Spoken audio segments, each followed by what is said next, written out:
Mr. X dan Hiwo bertarung. Dari hasil latihannya, Hiwo mulai bisa mengimbangi kemampuan bela diri Mr. X. Saat hampir kalah, Mr. X melempar pasir pada mata Hiwo yang membuat Hiwo kesulitan melihat. Perkelahian mereka kemudian terhenti saat terdengar sirine mobil polisi. Sangman datang. Hiwo dan Sangman membawa Jaksa Gu ke rumah sakit. Kyuri dan Junsuk tiba di rumah sakit. Pada saat itu, Hiwo meminta Kyuri dan Gu melepaskan kasus JQ Construction. Kyuri dan Gu keberatan, tapi Hiwo meminta mereka percaya dengan tindakan yang akan dilakukannya nanti. Kim berterima kasih karena Chotai mau mendukungnya menjadi jaksa agung. Kim kemudian bertanya pada Chotai apakah Hiwo yang memberitahu soal kasus Bang Bando yang akan diusutnya itu pada Chotai. Chotai hanya katakan Hiwo itu jaksa cerdas tapi tidak mengiyakan tuduhan Kim. Chotai mengingatkan Kim kalau semua hal bisa dengan mudah ia ketahui, termasuk semua rencana dan pikiran Kim. Kim minta maaf karena telah menanyakan soal Hiwo pada Chotai. Saat asisten Kim datang, jaksa kepala Kim pergi. Asisten Kim kemudian melaporkan pada Chotai kalau misi dari Mr. X gagal karena ada seseorang yang ikut campur. Chotai kaget. Hiwo mengunjungi Chotai. Ia menceritakan baru saja berkelahi dengan seseorang yang menyerang rekan kerjanya yang memeriksa kasus JQ Construction. Chotai dan kedua asistennya kaget karena orang yang ikut campur itu ternyata adalah Hiwo. Hiwo laporkan kalau ia sudah berhasil meminta dua rekan jaksanya untuk berhenti menyelidiki kasus JQ Construction. Tapi bukan itu tujuannya mengunjungi Chotai. Ia menemui Chotai karena ingin Chotai memberitahunya apakah Mr. X orang suruhan Chotai atau bukan. Kalau bukan, sebagai seorang jaksa, ia akan mencari tahu siapa yang menyuruh Mr. X. Hiwo sengaja membuat Chotai tidak punya celah untuk mengelak kalau Mr. X adalah orangnya Chotai. Chotai meminta Hiwo tidak perlu melacak. Chotai beralasan kalau ia sendiri yang akan melacak Mr. X. Sebelum Hiwo pergi, Chotai memberitahu Hiwo kalau Jaksa Kim akan menjadi Jaksa Agung. Chotai bertanya, apa itu menjadi masalah buat Hiwo berhubung Hiwo mempunyai niat menjatuhkan Kim? Hiwo katakan ia akan mengikuti apapun keputusan Chotai. Karena Hiwo dianggap patuh, Chotai kembali bertanya, Hiwo ingin hadiah apa darinya sebagai imbalan, dan lagi-lagi Hiwo tidak meminta apapun. Hiwo pun pergi. Asisten Hanji melapor kalau ia baru saja menerima kabar soal Yong-il, anak dari Jaksa Kim, sudah dibebaskan sesuai perkataan Hiwo. Chotai meminta pendapat Hanji soal Hiwo. Menurut Hanji, Hiwo itu tampak seperti seseorang yang selalu berhasil mencapai tujuannya. Chotai kagum dengan sosok Hiwo. Selama ini, setiap orang yang mendatanginya karena membawa masalah pribadi mereka untuk dibantu Chotai. Tapi Hiwo itu berbeda. Hiwo malah datang membawa solusi untuk Chotai. Dan herannya Hiwo tidak mau apapun darinya. Hal itu ternyata cukup meresahkan untuk Chotai. Chotai merasa kebobolan karena Hiwo berhasil mengetahui kelemahan-kelemahannya, mulai dari hubungannya dengan Park Ho dan Bang Bando, dan sekarang tentang Mr. X. Chotai meminta asisten Kim mencari orang istimewa di kejaksaan yang bisa mengawasi Hiwo. Kim di ruangan kerjanya, ia teringat pesan Chotai untuk segera menyingkirkan kepala jaksa wilayah timur Yun Jung Gi. Saat Hiwo datang, Kim meminta investigasi Bang Bando dihentikan. Kim kemudian memberikan perintah baru untuk menjatuhkan Yun Jung Gi. Hiwo menemui Huang. Ia memberikan surat perjanjian pinjaman ilegal Bang Bando pada anak Kim. Hiwo meminta Huang menunjukkan bukti itu pada ketua partai Daihan yaitu Kim Jun-taek sebagai umpan. Huang ragu kalau Jung-taek akan mengekspos kasus itu karena tahu sebelumnya Jung-taek sudah bergabung dengan Chotai. Hiwo katakan Jung-taek itu politisi yang haus akan kekuasaan. Bisa saja Jung-taek akan menangkap umpan mereka kalau tahu kasus itu bisa membuatnya lebih berkuasa. Hiwo teringat kalau di masa depan Jung-taek akan pensiun sebagai politisi setelah gagal mencoba menjatuhkan Chotai lewat keterkaitan hubungan pinjaman ilegal dari Yong-il lewat Bang Bando. Hiwo berniat membuat Jung-taek pensiun lebih cepat sebagai politisi. Huang memberikan bukti soal Yong-il pada Jung-taek. Seperti dugaan Huang, Jung-taek memang terlihat tidak berminat mengekspos bukti itu pada publik. Chotai meminta Jung-taek menemuinya. Saat itu, Chotai meminta Jung-taek menyerahkan nominasi yang akan diusung partai mereka di pemilu berikutnya. Cho Tae menyarankan Partai Daihan menjadi satu dengan partainya yaitu Partai Mingguk. Saat Juntek keberatan, Cho Tae menunjukkan bukti korup dari Juntek. Jika menolak permintaan Cho Tae, kasus hukum Juntek akan dipublis oleh Cho Tae. Jungtae kesal, ia pun teringat dengan kasus pinjaman ilegal dari Bank Bando pada Yong Il.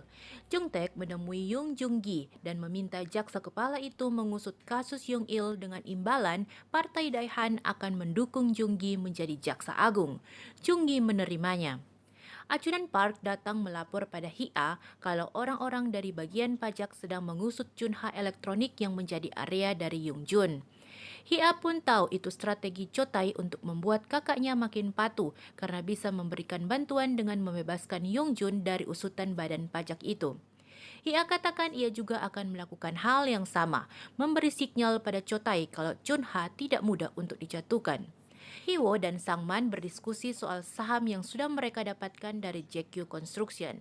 Sangman ternyata sudah berhasil membeli saham sebanyak 3,4% sampai pada saat itu. Hiwo kemudian memberi arahan supaya Sangman mulai mendekati Yong Il. Yoon Suk ditugaskan mengantarkan Sangman yang dikenal JQ Construction sebagai pemegang saham mereka. Sangman bertemu Yong Il. Yong Il menerima Sangman dengan sangat baik. Sangman kemudian memberitahu Hiwo kalau Yong Il memintanya untuk berinvestasi. Sangman berencana akan investasi dengan saham sebagai jaminan. Hiwo kemudian bertemu dengan Jun Suk dan Sung Ho. Saat itu, Jun Suk terlihat kecewa karena tahu Kim akan menjadi jaksa agung. Hiwo menceritakan kalau ia sudah memberikan umpan pada ketua partai Daihan untuk mengungkap kasus Yong Il supaya Kim gagal menjadi jaksa agung. Jun Suk katakan ia tidak percaya dengan politisi. Sepertinya Jun Suk memiliki caranya sendiri untuk menjatuhkan Kim. Han Ji melaporkan pada Cho Tae kalau ketua partai Daihan yaitu Jung Taek telah memegang bukti kasus dari Yong Il. Cho Tae meminta Han Ji menyelidiki siapa yang membocorkan bukti itu. Kim datang. Cho Tae meminta Kim bersiap dan jangan membuat skandal sampai terpilih nanti. Cho Tae menyerahkan bukti kasus korup ketua partai Daihan pada Kim. Cho Tae meminta Kim tidak menuntut Jung Taek, tapi cukup menyelidikinya saja. Kim meminta Hiwo menemuinya. Kim kemudian meminta Hiwo menyerahkan misi menjatuhkan Jung Gi pada Kang Jin. Sebagai gantinya, Hiwo diminta untuk mengusut kasus korup ketua partai Daihan. Kim meminta Hiwo menyelidiki Jung Taek.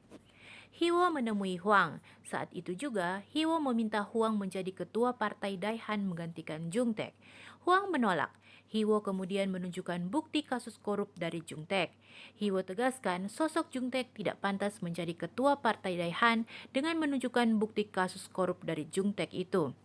Hiwo menemui Hia. Saat itu, Hia mengakui kalau dirinya menggunakan nama ajudan Park sebagai investor di JQ Construction setelah Hiwo duluan katakan ia tahu rahasia soal kepemilikan saham dari ajudan Park itu dengan menggunakan nama samaran.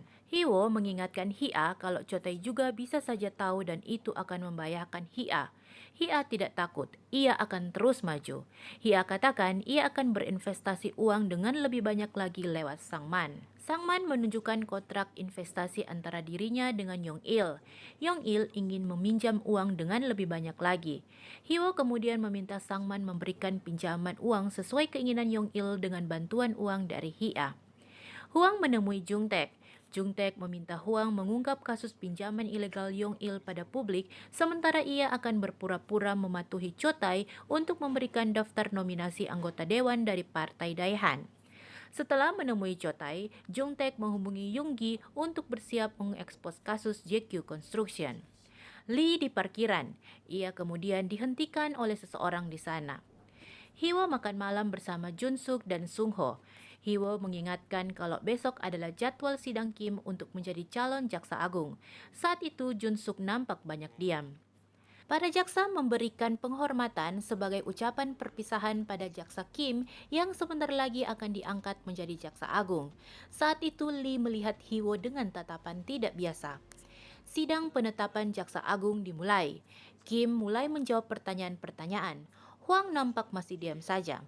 Di tempat lain rupanya Jun Suk mulai dengan caranya sendiri. Diam-diam ia telah mengatur konferensi pers untuk membocorkan pada publik soal pelanggaran-pelanggaran dari JQ Construction. Di saat yang tepat, Huang sengaja memberitahu semua orang di ruangan itu soal berita dari kasus JQ Construction. Semua orang mulai ramai. Huang bertanya tindakan hukum apa yang akan diambil oleh Kim pada keluarganya sendiri. Hyo dan Sung Ho nampak khawatir dengan karir Jun Suk setelah konferensi pers yang diadakan Jun Suk tadi. Tapi nampaknya Jun Suk telah siap dengan konsekuensinya. Kim menemui Cho Tae. Cho Tae meminta Kim untuk mundur. Kim kemudian menawarkan saham 5% di Chunha yang ada pada Yong Il sebagai imbalan kalau Cho Tae masih mau mempertahankannya sebagai jaksa agung. Cho Tae pun menyetujui. Ia meminta Han Ji membocorkan kasus korup dari Juntek untuk mengalihkan perhatian publik. Cho Tae sarankan Kim melakukan hal yang pernah dilakukan Kang Jin pada ayahnya sendiri. Kim harus tega menangkap anaknya. Cho Tae juga meminta Kim tidak melakukan apapun pada Jun Suk pada saat ini. Hyo menemui Kim. Kim memerintahkan Hyo untuk menangkap Yong Il segera. Jungtek marah pada Huang karena tidak mengekspos soal pinjaman ilegal Yong Il pada Bank Bando juga.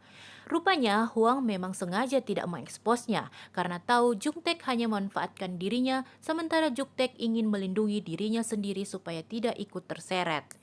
Tiba-tiba seseorang datang dan memberitahu Jungtek kalau kasus korupnya telah bocor ke publik. Jungtek menghubungi Junggi, tapi Junggi menghindar. Junggi ternyata telah berubah pikiran. Ia tidak mau mengambil resiko besar kalau berani bersentuhan dengan Bang Bando. Lee menghadang mobil Pak Jung. Sepertinya pertemuan Lee dengan Cho Tae membuat keinginan Lee menangkap Pak Jung dimuluskan. Pak Jung ternyata adalah orang yang memfitnah ayahnya sampai akhirnya berakhir tragis di rumah sakit jiwa.